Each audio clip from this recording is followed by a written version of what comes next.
ونصلي ونسلم على رسوله الكريم اما بعد فاعوذ بالله من الشيطان الرجيم بسم الله الرحمن الرحیم. یاران جہاں کہتے ہیں کشمیر ہے جنت، جنت کسی کافر کو ملی ہے نہ ملے گی.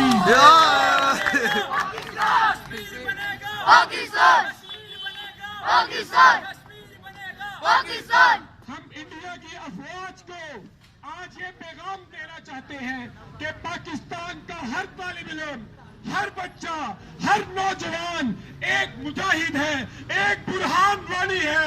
سب مل کے بولو کشمیر بنے گا پاکستان، کشمیر بنے گا پاکستان، دھوپ سے بولو پاکستان، کشمیر بنے گا پاکستان. میں قائد اعظم کے اس فرمان کے ساتھ اپنی تقریر کا اختتام کروں گا کہ قائد اعظم نے یہ آج سے 70 برس پہلے کہا تھا کہ کشمیر پاکستان کی شہرک ہے، اور آج بھی ہم انڈیا کو یہ بتانا چاہتے ہیں کہ ہم اپنی شہرت کو نہ کل چھوڑنے کو تیار تھے نہ آج چھوڑنے کو تیار ہیں. کشمیر بنے گا پاکستان، کشمیر بنے گا پاکستان.